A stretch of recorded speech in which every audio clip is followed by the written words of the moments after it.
First of all, let me thank the organizers for putting my paper in the program. I hope you'll still think it was a good idea at the end of my presentation. My paper is motivated by the observation that the age profile of consumption of retired parents is backloaded. So I show this in this figure here, where I plot the age profile of consumption of non-durables and services for those respondents in the panel study of income dynamics who are parents. And the area that I want you to focus on is retirement age, say age 60, 65 onwards, so this portion here. Now, backloading in the consumption profile we know is a reflection of precautionary behavior. In face of risk, individuals postpone current consumption to accumulate precautionary savings. And if over time risk resolves, then consumption takes off, generating this kind of backloading. Now, for these guys here, the backloading that we see at retirement postdates the resolution of their own income risk. Of course, you may think that there are other sources of risk that are relevant at this age. One candidate would be health expenditure risk. And while surely that's part of what's going on there, it's quite unlikely that it's the whole story, because health expenditure risk affects everyone, both parents and non-parents. So if that's to be the main driver, then at least qualitatively, we should expect to see the same thing when we look at the age profile of consumption of non-parents. And that's not the case. One other element that would give you a similar qualitative picture would be increasing monetary transfers from children to parents over this age horizon.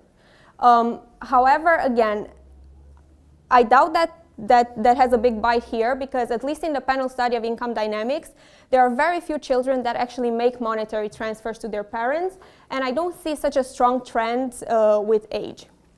So based on this, in my paper, I try to argue that one other driver of this pattern is the resolution of children's income risk. So intuitively, when parents are retired, their children are either in the beginning or the prime of their careers and presumably face high income risk. So parents who are altruistic internalize this and accumulate savings to insure their children against it. So it's this type of savings that I refer to as dynastic precautionary savings, and they're the focus of my paper. I effectively do two things in this paper. First, I provide some empirical evidence on parents' dynastic precautionary saving behavior. I do this by examining how parents' consumption responds to their children's income risk. And the type of variation that I use comes from differences in income risk across sectors and across age. And secondly, based on what I find in the data, I build a model of dynastic precautionary saving that's quantitatively consistent with the magnitudes that I uncover empirically. Just to say a few words about this model, in this setting, parents and kids will make separate consumption savings decisions. And the nature of their interaction is non-cooperative and without commitment. It's non-cooperative because there is empirical evidence that parents and children don't fully insure each other. And it's without commitment, and when I say commitment, I refer to commitment regarding monetary transfers. So it's without commitment because there is a second piece of empirical evidence that shows that parents tend to make transfers to their children when children run in trouble, so when they go through divorces or when they lose their job. So such a setting allows me to identify the wealth position of parents and children separately, and to say something about the size and the timing of intergenerational transfers. However, this comes at the cost of introducing strategic interactions between the parent and the kid. But to emphasize that this is kind of a necessary evil, if you wish, I contrast this framework with the unitary household model. So this model is a classic in this literature, and it says that the parent is the social planner of the family, and it doesn't have this kind of strategic interactions between parents and kids. But you'll see that this doesn't get at what I see in the data in terms of dynastic precautionary saving. So at the end of the day, I want to use this framework to tell you more about how important this wealth is for aggregate wealth and for intergenerational transfers. So here's a condensed version of what I find. Empirically, I find that indeed parents' consumption responds negatively to their kids' income risk. And in fact, the response is almost as large as the response to their own income risk. So this kind of result uses differences in permanent income risk across age and across sectors. In particular, I find that income risk decreases with age. And along that dimension, my estimates imply that parents whose kids are younger than 40 consume about $3,000 less per year because of the fact that at this stage, most of their kids' income risk is yet to be resolved. Secondly, I find there are quite a bit of heterogeneity in income risk across sectors, both in terms of the level of risk and how fast it resolves with age. So one implication of my estimates along this dimension is that parents whose kids work in the finance sector consume about 3% less per year than the parents whose kids work in the government sector because of a higher uncertainty in the financial sector. Of course, this says let's keep everything else constant. So we're looking at a finance guy and a government employee that make the same amount of money. Maybe that's not an empirically relevant counterfactual, but hey, that's why it's a counterfactual. Quantitatively, I find that the model in which parents and kids interact strategically predicts a dynastic precautionary saving behavior that's closer to the data than the unitary household model. The reason why this is happening is because in the no strategic interactions world, parents are more responsive to their kids' income risk than they are to their own income risk. I'll be explicit later about why this happens, but for now, take that as a fact. When we move to the world in which parents and kids interact strategically, the nature of their strategic interaction is such that the kids engage in overconsumption today to induce higher transfers from the parent in the future. So these kids anyways eat more than their parent wants them to. Therefore, the parent has less incentives to insure them against income risk. So this flips down the relative importance of precautionary and dynastic precautionary motives. From the counterfactual exercise, I find that dynastic precautionary wealth accounts for about a quarter of aggregate wealth, and the fact that kids are subject to income risk is the main reason why parents make transfers to them. Now, without getting into too much detail, I just want to emphasize that my paper is related to the group of papers that try to understand how people make consumption savings decisions over the life cycle, and especially at older age. And secondly, is related to the large literature on precautionary savings, and I borrow in the design of my empirical exercise from this group of papers.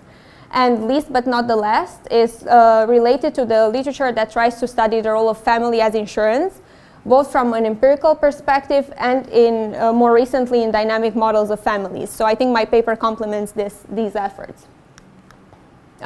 So for what's left of my presentation, I'll first tell you a bit about my empirical exercise. I'll tell you what data do I use, how do I measure income risk, and then go to the test for dynastic precautionary savings and discuss some of the concerns that you may have. After that, I'll move to the model section, and I'll describe to you the characteristics of the model environment and the parameter values that I use. And then I'll show you the performance of these two settings that I analyze in terms of generating dynastic precautionary savings.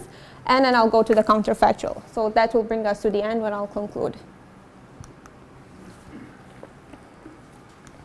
Okay, before I get into any kind of details, I want to give you a big picture of my empirical strategy. So if you think of life cycle models, an individual's consumption savings decision, irrespective of whether that individual is a parent or a kid, and just a parenthesis, throughout my presentation, the subscript P refers to the parent and the subscript C will refer to a kid. So an individual consumption savings decision is a function of that individual's permanent income, his permanent income risk, and whatever other relevant characteristics. And the consumption response to permanent income risk is a reflection of precautionary savings. This is true even if we enrich pure life cycle frameworks with altruism of the warm glow type. I'm picking on this particular form of altruism because it's extremely popular in the literature when you want to account for some intergenerational linkages. And it says that parents value the amount of money that they leave as bequest at the end of life. Now, if our model of altruism is such that the parent... That's not altruism, you mean the warm glow? I mean warm glow, yes. Warm glow altruism, yes. I call it warm glow altruism. Maybe altruism should be crossed, but warm glow, that's what I mean.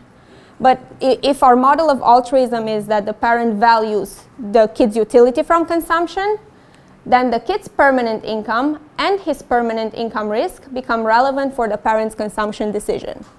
And the response of the parent's consumption to the kid's income risk is a reflection of dynastic precautionary savings. So that's exactly what I'll be testing for by, loosely speaking, regressing parents' consumption on their own income risk to test for precautionary behavior, and on the kid's income risk to test for dynastic precautionary behavior. And of course, you may think that the world is such that kids also value their parents' utility from consumption, in which case the parents' permanent income and their permanent income risk are relevant for the kid's consumption savings decision. So for the sake of completeness, I'll also be testing for this kind of responses. In doing this, I'll mainly rely on the panel study of income dynamics. So let me just say a few words about this. So this survey follows households over time. And if the kid reaches adulthood and moves out of the parent household, then the survey follows him as well, besides his parents. So this allows me to make pairs of parents and their adult children. And in the event that a parent has, say, 2 kids, I'll treat that as 2 separate parent-child pairs in my sample, but I will correct my standard errors to account for this. So again, I want to regress consumption on some measure of income risk. So to construct this measure of income risk, I use information regarding labor earnings from all of the waves of the PSID, and I'll shortly describe how I construct a measure of labor income risk that varies with age and with sectors. So when I say sector, what I actually mean is an industry occupation pair. So construction workers will be a sector here. Lastly, regarding consumption, for the later years, I use it as it is from the survey because it's rich enough to be used on its own. For the earlier waves of my sample, the survey unfortunately only collects information on food consumption. So I go around that by using what's already a standard procedure in the literature, and I use the consumption expenditure survey to impute total consumption in the PSID based on an inverted food demand equation. This might have some limitations because if you think about the nature of food consumption, it's not like if my kid faces income risk, I'll stop eating today. So food consumption is I expect it to be quite inelastic to kids' income risk. So if the inelastic nature of food consumption will translate into this imputed measure of total consumption, then probably the effect is larger than what I uncover.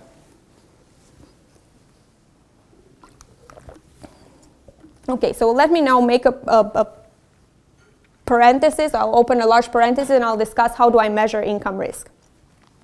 So whenever I say income risk, what I have in mind is the uncertainty associated to an individual's entire remaining income stream, meaning his permanent income, which is the discounted sum of his labor income stream. And what I do is I treat uncertainty as the standard deviation of the forecast error of permanent income. So let me elaborate on that. Suppose that today I ask each of you to give me a prediction of your remaining income stream. Tell me how much money you think you'll make next year, next year, and so on until you retire. The discounted sum of your predictions is your predicted permanent income as of today. Now, I can't really go in the PSID and ask these people, tell me how much money you think you're going to make next year, and so on. So what I do is I take a rational expectation approach, and I assume that when predicting components of their future income stream, people use information that they have available with certainty at the time at which they make the forecast. Expectations approach because they choose whether to work or not. Fair enough. That is. I agree with you. This is a limitation of this in that I talk about labor income as if labor income were some sort of endowment. But if total labor income is the product between your wage rate and how much you respond to that by working, then this misses out on quite a bit of richness. Yes, that is a limitation of this. So yeah, what I'm saying here is that people forecast components of their remaining income stream by using information they have available with certainty today when they make this forecast. So what's this kind of information? Well, they know some past income realizations, and they're aware of certain demographics that might be relevant for how much money they make, meaning their age, their education, marital status, family size, and so on. I also assume that in making this forecast, individuals use a time trend for the horizon at which they make the forecast. So that's not to say that people can accurately predict recessions. It just says that maybe they know that on average, income is on an increasing path. So with this kind of information, individuals make errors in predicting each component of their future income stream.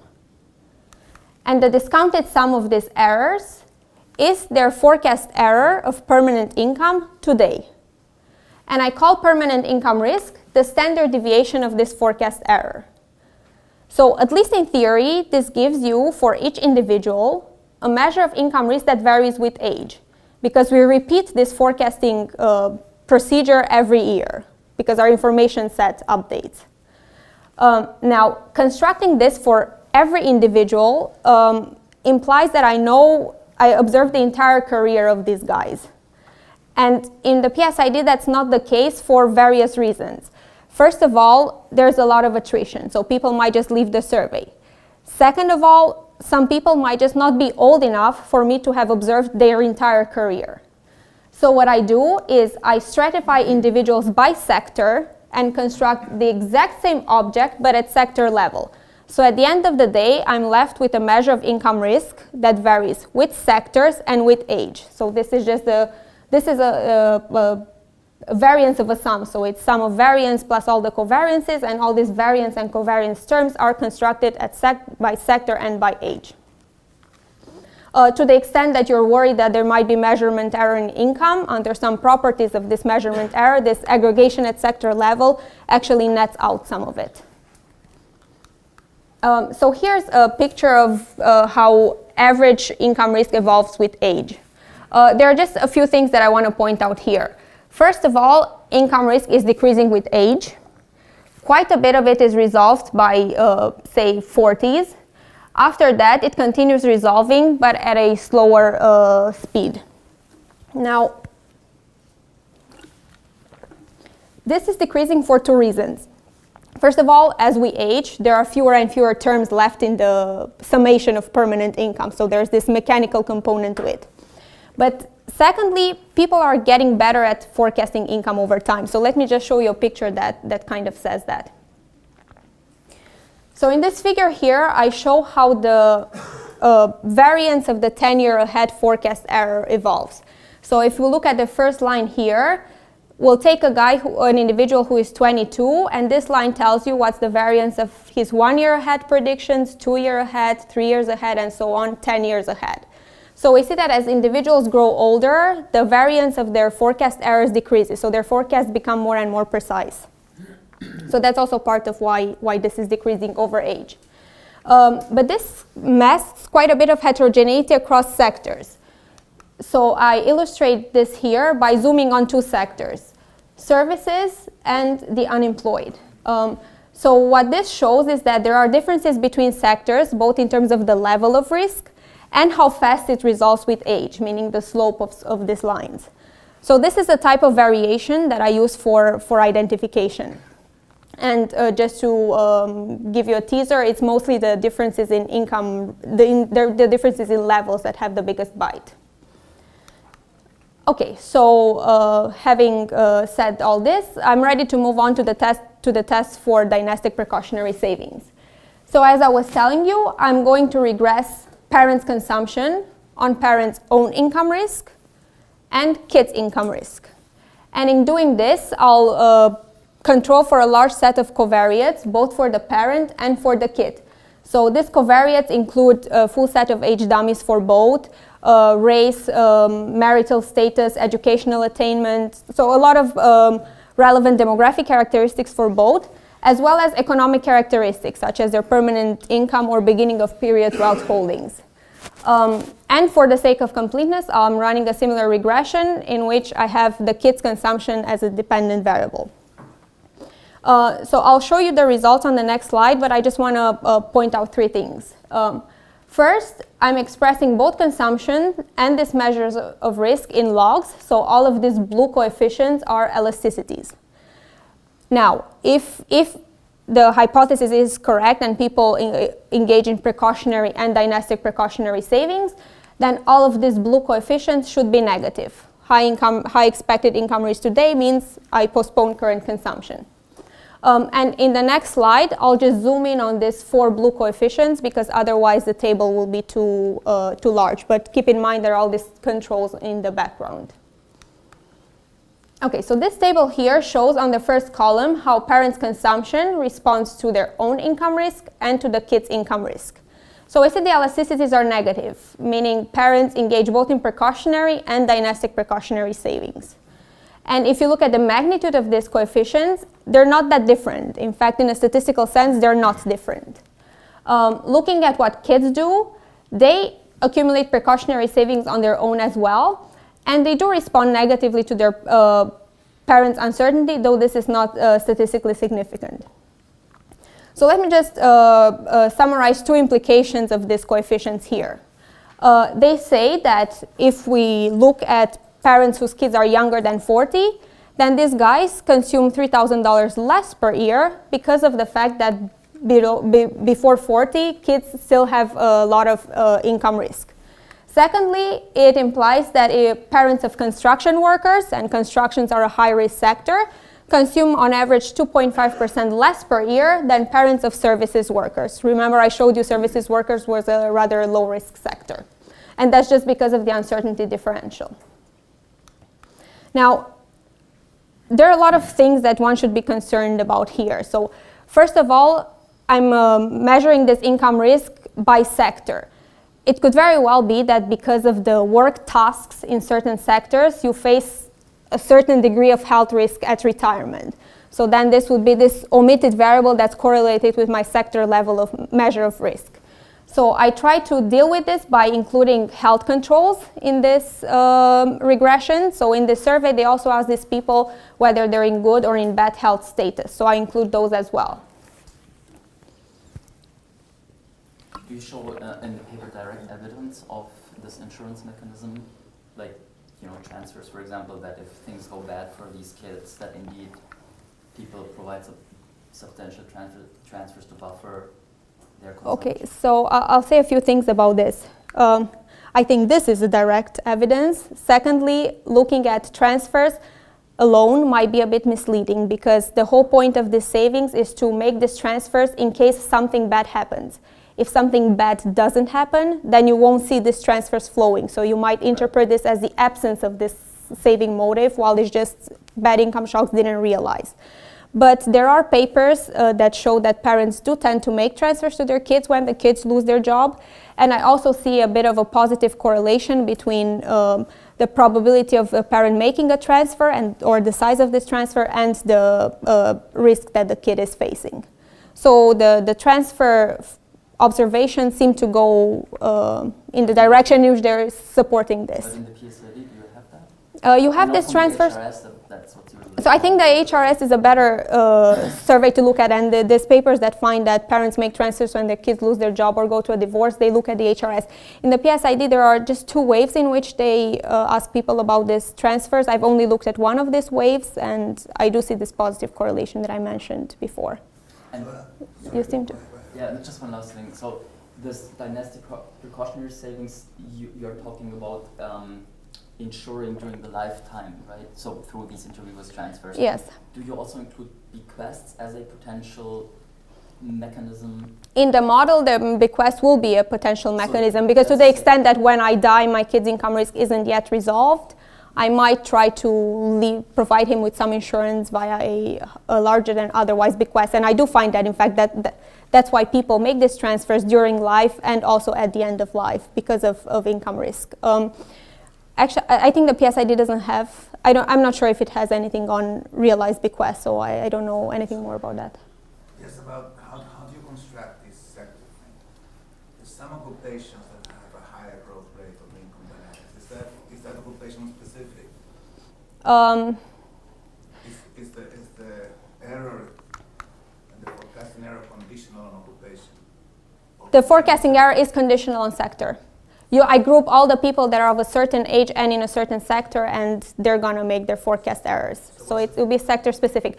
But you're onto something in that in these regressions I haven't controlled for an income slope. I've controlled from income level, income risk, but not for some sector level income slope. Yes, I agree. You're forecasting error to something that is perfectly known, which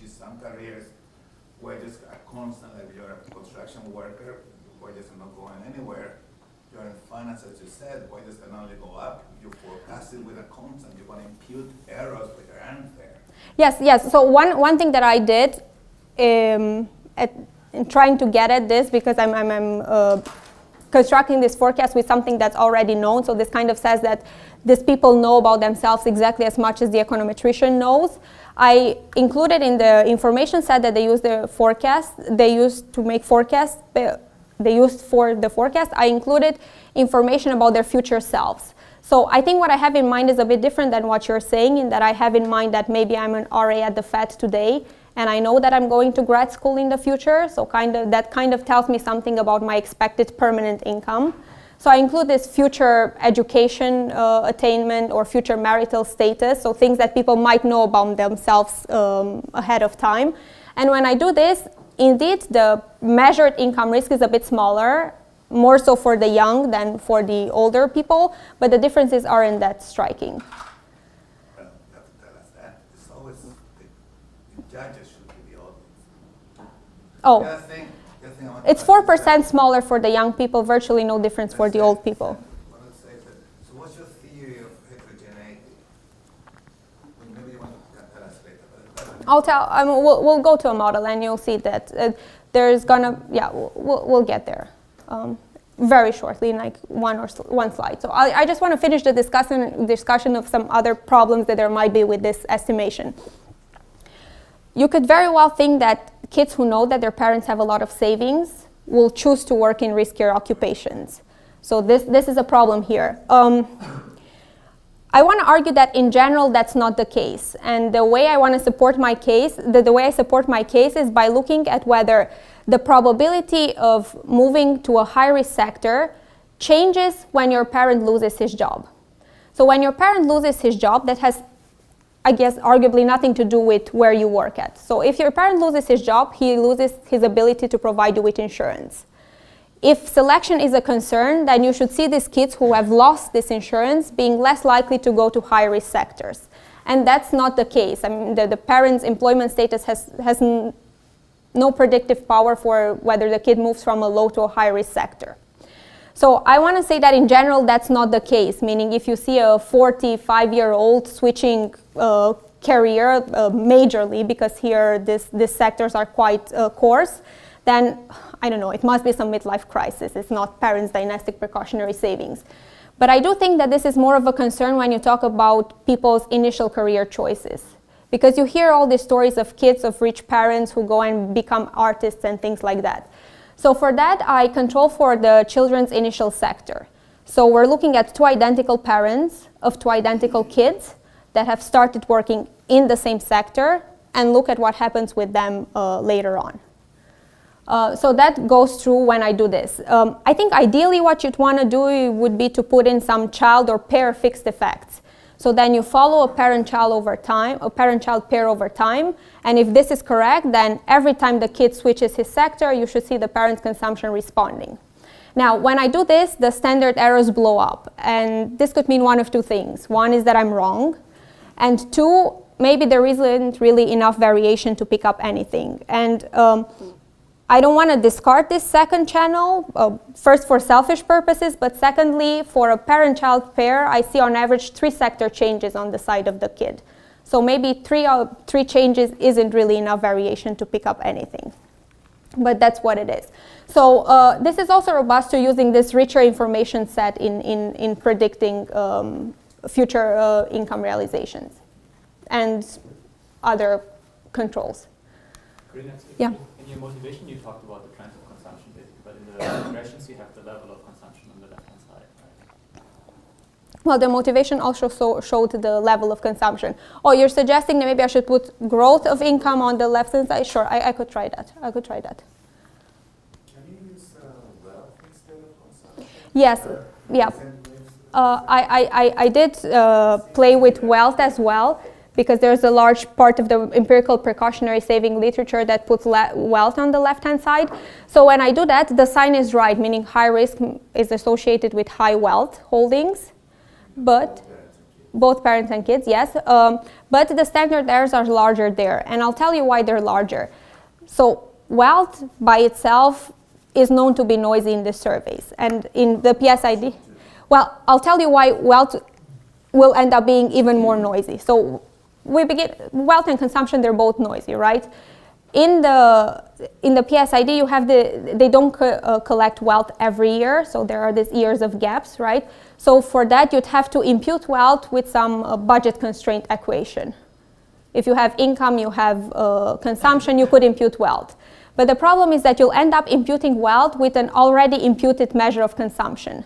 So that's noise on top of noise. I think that's what explains the standard errors being larger with the wealth on the left-hand side. But the sign is right. Yes? The only risk we are looking at is the earnings, not As in labor income risk. That's correct. stock returns. Sure, there's stock returns and whatever other kinds of asset risk. Is included? It is not included in this because, well, once you move, I'm aware of the fact that this is a simplification and this is a limitation that I'm looking only at labor income risk.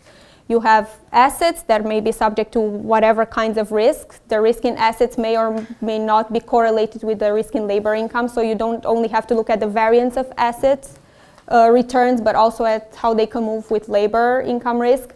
In fact, in my specification, the simplification is even stronger than just looking at labor income risk, in that this permanent income, which is the discounted sum of the labor income stream, that I assume that this interest rate that you use for discounting is fixed.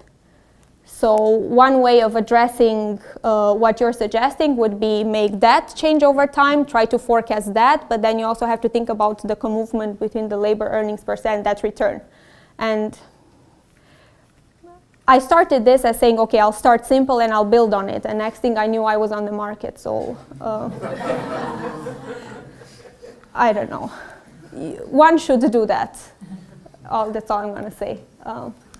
Okay, so based on what we see, I guess it's a natural thing to ask whether we can write a model of parent-child interaction that's consistent with what we observe. The bad news here is that there's a large class of models in which dynastic precautionary savings emerge. All you need is income risk, incomplete markets, and you need the parent to value the kid's utility from consumption. So you can envision whatever configuration you want with these three ingredients that will give you dynastic precautionary savings. And models have been written that have this lingering in the background. So what I'll do today is I'll look at two such models. One will be one in which parents and kids will interact strategically in a particular way. And the other one will be the unitary household model. So that's a classic in this literature, and it says that while he's alive, the parent makes all of the consumption savings decisions for the family. And at the end of the day, I'll use these models to tell you a bit about what are the implications of dynastic precautionary savings for aggregate wealth accumulation and for intergenerational transfers. So in what follows, I'm going to tell you a bit about the environment of these two models, and I'll begin with elements that are common to both of the settings, and then I'll highlight the differences. You have a question? Yes, just before you go more into the model, in the data, how can you tell apart the precautionary savings, the dynastic precautionary saving, and the bequest motive? I think that dynastic precautionary savings are a subset of the bequest motive broadly defined, right? If you are not to have a bequest motive, then there's no reason why you should expect to see any kind of dynastic precautionary savings. So somehow to see dynastic precautionary savings, it must be that people have some sort of bequest motive. I mean, in the regression, you are not trying to disentangle the two. Between dynastic precautionary savings and bequest motive. Well, actually, I do. It's quite rough, but in one of the waves of the PSID, they asked people how important it is for them to leave an inheritance. So maybe this gets at the bequest motive in a pure form that goes beyond income insurance type of motives. So I control for how important it is for these people to leave an inheritance. And when I do the estimated strength of the dynastic precautionary motive is really hardly changed. but that's just one wave of the survey, and there's an assumption in the background that these attitudes towards bequests don't change over time, so I apply them to all of the waves of the survey. Yeah. Okay, I saw that actually. All right, so let me go and describe to you the elements of the model environment that are common to both of these two settings. So in each of these two settings, an individual has the following life cycle structure.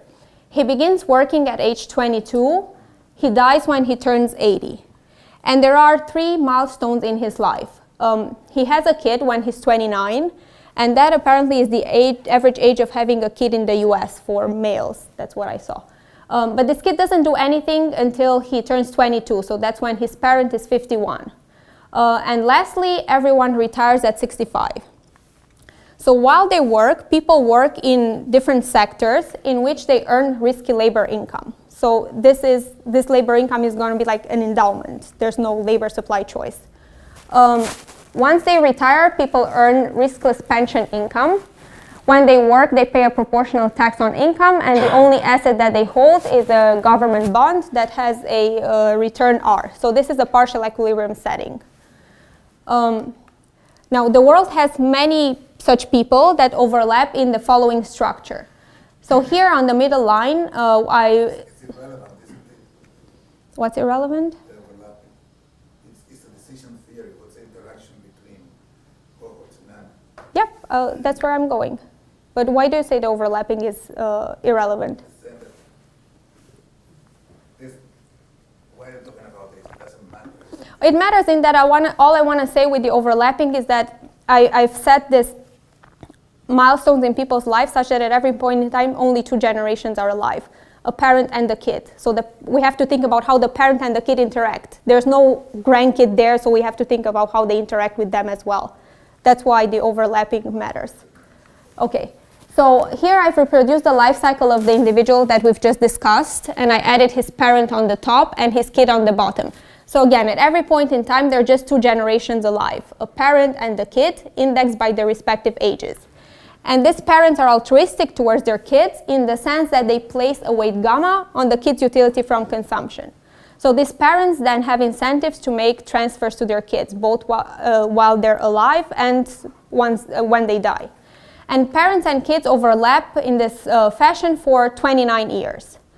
So now the difference between these 2 settings arises through the nature of their interaction in each of these 29 periods. So let me just begin with the description of the model with strategic interactions. Here I assume that in every year in which they overlap, parents and kids play a 2-stage game. And the timing is as follows. First, the parent makes his consumption, savings, and transfers decision. Then, given the parent's decision, the kid makes his own consumption savings decision. So here I give these people all the information that they need in order to make the most informed decision. So the parent really knows everything about his kids. The parent knows everything about himself, knows how much money he has in the bank, what's his labor income, and what's the sector in which he works, and he knows the same things about the kid. The kid in the second stage knows the parent's first stage decisions and knows about himself, how much he has in the bank, how much labor income he had at the beginning of the period, and in which sector he works. Do you carry around gifts as a separate state? Just for exposition here. De facto, I don't because, yes, correct. Okay, so the equilibrium concept that I focus here is Markov perfect equilibrium. And this kind of setting allows me to pin down the wealth of parents separately from that of kids, and also say something about when parents make transfers to their kids and how much money do they give. I'll be explicit in the next slide as to why that happens. Now, the other setting is the unitary household model. So here the assumption is that while he's alive, the parent decides everything for the family. So he splits the family's total income, which comes from the respective labor incomes of the 2 household members and the joint household wealth. He splits this between his own consumption, kids' consumption, and wealth holdings for the family in the future. So here, the wealth position of parents and kids is not pinned down separately, nor is the size and timing of intergenerational transfers. And the reason is that if in this setting, for whatever reason, the parent wants his kid to have $1 tomorrow, He's indifferent between giving the dollar to the kid today so that the kid could save it for tomorrow, or saving the dollar himself and making it available to the kid tomorrow. In the model with strategic interactions, if for whatever reason the parent makes the mistake of giving the kid the dollar today, then the kid for sure will consume part of it to induce higher transfers from the parent in the future. So that's what breaks down this indeterminacy. Can I ask for the choice of your benchmark model? Could you not have chosen a benchmark model where you have imperfect altruism and commitment? Why did, because you could have. The unitary model is sort of assuming perfect altruism on both sides, and you can pull everything, and then there. Yes, you could. That, as I said when I started the model section, I can enumerate up to 10 configurations. Because in that model, you would have had the imperfect altruism, let's say, it's the same as in your calibrated version, but you only remove the strategic element. You'll see that when I show you the results, the performance of these two models in terms of generating dynastic precautionary savings, it looks as if the truth is somewhere in the middle. So maybe the truth is something with a bit of commitment, sure. Okay, so before I get there, I'll just say a few words about the parameter values that I use. So I assume that while they work, people work in one of two sectors, a low-risk sector and a high-risk sector. I obtained this by aggregating these many sectors that I have in the empirical exercise. I assume that people can move between these sectors over their career with some exogenous transition probabilities. So, you know, in the empirical exercise, the concern was that the sector choice was endogenous because of parents' higher savings. Can I ask a technical thing? Yes, of course. Characteristically, do generalize Euler equations, or it's just a computer? It's a computer. It's a computer black box. Discretizes state space. Yes. How do we know that you get a good answer in the sense of? What you don't know. This is an infinitely repeated game. There might be multiple equilibrium. That's true. Okay. So when you do the Markov one, you do a linear approximation, or what is it? No, I solved for the global solution, but I used linear interpolation for the decision function. Oh, okay, we'll do that. Okay. All right, so what I want to say is that I assume this exogenous sector transitions precisely because in the data it was a concern that these sector transitions weren't exogenous. So to the extent that here we're building the cleanest experiment that we can, if this is going to give us some results that are completely off from what we see in the data, then that should make us worried about the fact that we haven't solved the selection problem in the data, but that's not going to be the case. Okay, so besides these exogenous sector transitions, I also allow for some correlation between the sector of the parent and that of the kid, maybe because some kids work in their family business or things like that. Okay, so in each of these two sectors, I assume that individuals have face the following labor income process. So this has a deterministic component that's only a function of age, and a stochastic component that is age and sector specific. And I assume that this stochastic component has an AR1 structure with sector specific persistence and sector and age specific variance. And I calibrate this sector, this persistence and variance parameters such that the permanent income risk implied by this decomposition is the same as the one that I measure directly in the PSID. So here's how this performs. This is how it performs on the left, but here are the parameter values. So the age profile of variance and the implied persistencies. So what I want to point out here is that if you look at these numbers, they don't really seem that different from what you might have seen already, despite the fact that the, say, calibration strategy was somewhat different. So I guess that's reassuring. The other parameter values that I use are somewhat non-controversial, except for one, which is this altruism coefficient. So remember, this was the weight that the parent placed on the kid's utility from consumption.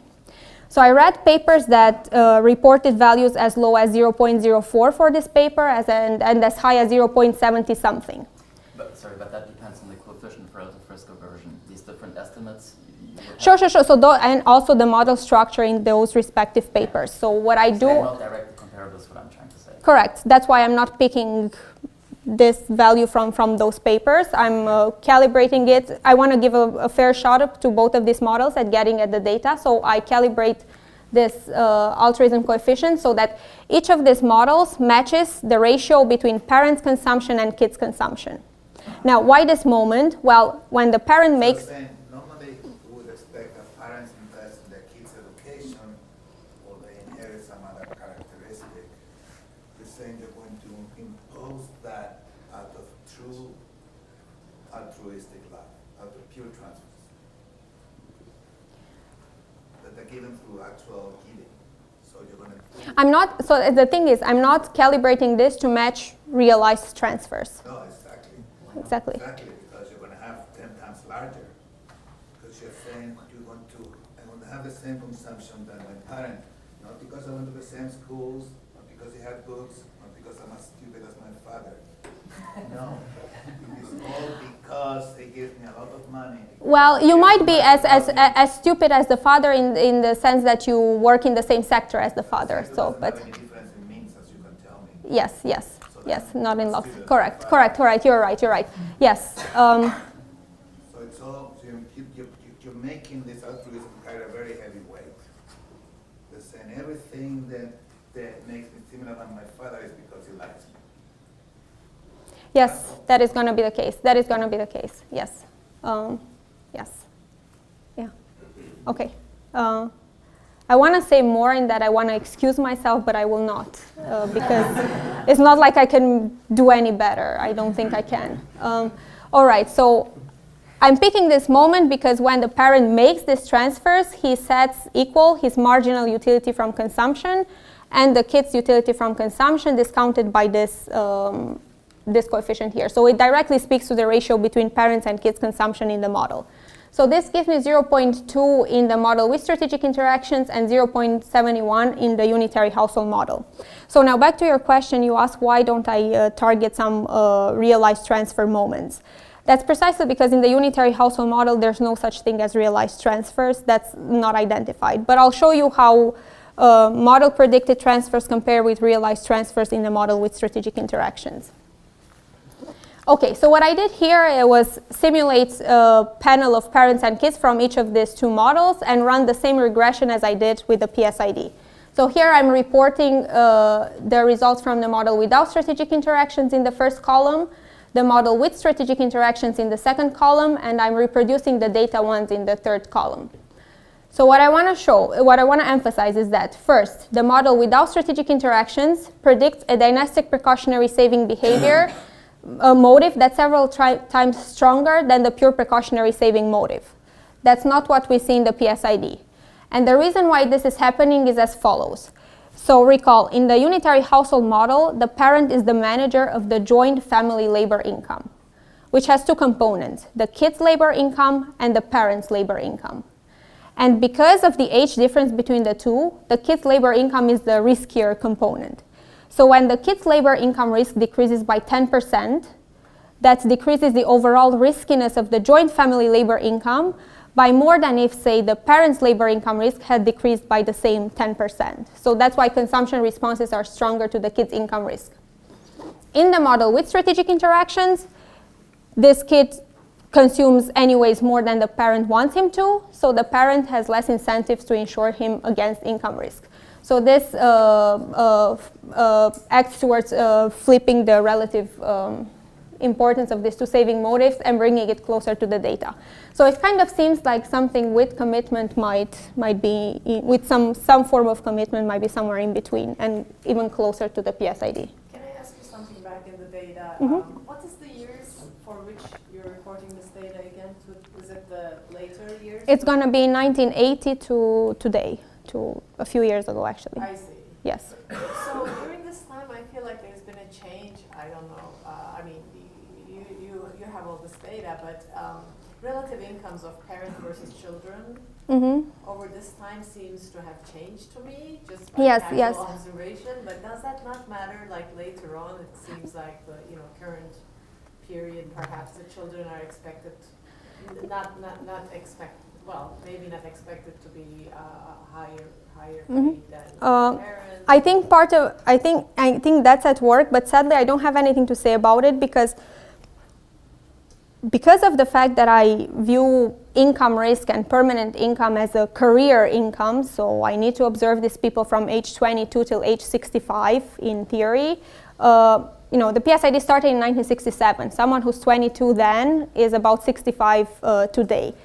If you were to observe more full cohorts, then you'd be able to say something to that with this measure of income risk. But I think that without extra assumptions on the income process, I wouldn't be able to say anything. But there must be something interesting to say to that. I mean, not only levels might have changed over time, but also risk. So this doesn't capture any of that. It's a related to her question, but do you have anything to say about the increasing income risk over the sample period? No, precisely because of that, because there's one cohort that I observe fully. If ideally, if PSID had started in 1900, then I would have observed 2 full cohorts. So I would have been able to not just construct one age profile of income risk, but 2 age profiles of income risk. And then you could have seen what happened to them over time. You could impose some assumptions on this forecast error, say that there are some autoregressive process and then estimate those time varying parameters. That you could do. And then you could say something about that, but I haven't. All right, so this is just a picture that's trying to show you how the model performs in terms of generating the size of transfers and the timing of transfers vis-a-vis the data. So in the top, I'm showing transfers as fraction of parents' wealth, and in the bottom, I'm showing how many of these parents make these inter-vivos transfers. And here, black is model and gray is the data. So these haven't been targeted, but they look, I think, okay. But that's all I want to say about this, because I kept on advertising this model that it always says something about size and timing of intergenerational transfer, so here's what it says. Do you exclude educational help in these transfers, or? Yes, because these transfers come from questions like, how much money did you give to your kid last year? So I actually don't know what did they give money for, it's just, this is what they report. All right, so one thing that I want to do is to... It's just very high, the numbers seem quite high. Which ones? I'm sorry. If you don't include investment to human capital from the parents, it seems fraction of parents making transfers. Fraction of parents making transfers, so 45% of the parents make transfers. I mean, some of them report, I don't know, $50. Oh, it includes, like, it includes everything, like Christmas gifts and stuff, or? It depends on what these people report. I don't know if they paid for the kids' lunch, if they're going to report it as a transfer. I don't know what they include in that, because they don't ask you, okay, how much money did you give for the? You have the amounts, yes, you have the amounts. Let's see how much. So I think the average transfer is about $1,000 or $2,000 or something like that. No, it's more than that. I forget how much it is, but some transfers are really small. So you might have half of the parents making these transfers, but if all report $50, then maybe that's not that big. Okay, so one thing that I want to do is tell you how much of aggregate wealth is accounted for by dynastic precautionary wealth. And in doing so, I was inspired by one of the first structural papers on precautionary savings. And the goal of that paper was to tell you how much of aggregate wealth was precautionary wealth. And the way they did it was by solving a life cycle model with income risk and shutting down income risk and comparing the aggregate wealth across the two settings.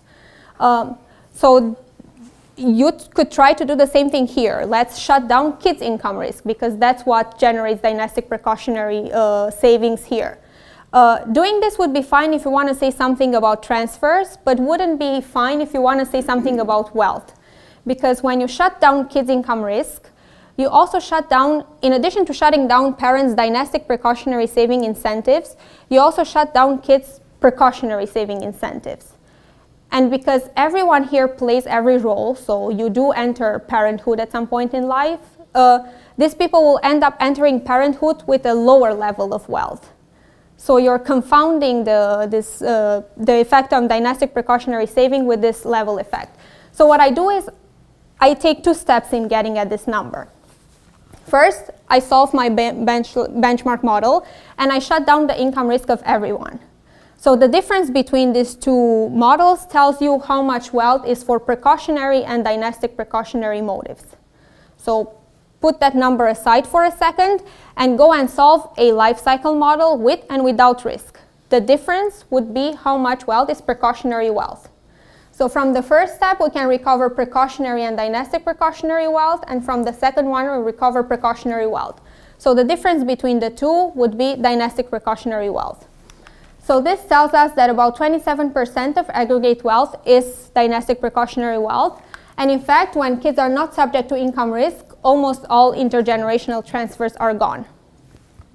Now, this exercise is subject to two important caveats. First of all, could be some crowding out between wealth components. And if that happens, then this number is a lower bound. Secondly, in this model, there's no such thing as survival risk or health expenditure risk. So these are sources of risk that are relevant, especially at older age. So to the extent that those are also empirically relevant, then this number is a upper bound. Okay. So that's that. One other thing that I did try to quantify was how much insurance comes from dynastic precautionary savings. So I did this by comparing consumption insurance coefficients for the young in a pure life cycle model with the consumption insurance coefficients for the young adults in my model. So these consumption insurance coefficients tell you how much of labor income shocks translate into consumption. And what I find is that in the model in which parents do dynastic precautionary savings, kids are 26% more insured than in a pure life cycle model. So this goes in the direction of reconciling the gap that, say, Kaplan and Violante found, that the young tend to be more insured in the data than they are in a pure life cycle model. So to conclude, I've shown you that the age profile of consumption of retired parents is backloaded, and I try to argue that this is a reflection of the parents' dynastic precautionary saving. I think that this has implications in that it shows us there's precautionary savings across generations. So if we think about model choices, maybe an infinite horizon model is not as bad of an approximation of reality. Secondly, I do think it also has some policy implications in that the design of social insurance type of policies should now factor in this form of private insurance that perhaps we were not aware of. And from a more, I guess, academic standpoint, dynastic precautionary savings could help address some facts that people try to understand. One example being that retired people run down their wealth slower than a pure life cycle model predicts. So maybe the extra reason why they hold on to their wealth is because their kids are still in need of insurance against income risk. So the model has very strong predictions. It says behavior of people should be very different depending on the timing and number of children. Yes. I know you can look at that. So if you were to look at the data that way, is the magnitude of the differences predicted by the model replicated by those in the data? I wouldn't know what the model tells you in terms of multiple children. I can tell you what I see in the data. In the model, everyone has one kid, and when you have two kids, then you have to take a stand on what's happening within the family. And I'm not sure what's happening because what I see in the data is the following. When I run my regression on the sample of parents who only have one kid, I see a stronger dynastic precautionary saving motive, which could mean that maybe when there are multiple kids, they insure among each other, the siblings. Could also mean that once you've had 5 kids and paid for their school, there really isn't much left for you to insure them in adulthood because you're that poor. So I don't know how to disentangle between these two, and I think it's important once you want to put in more kids in the model. One more question? Even better.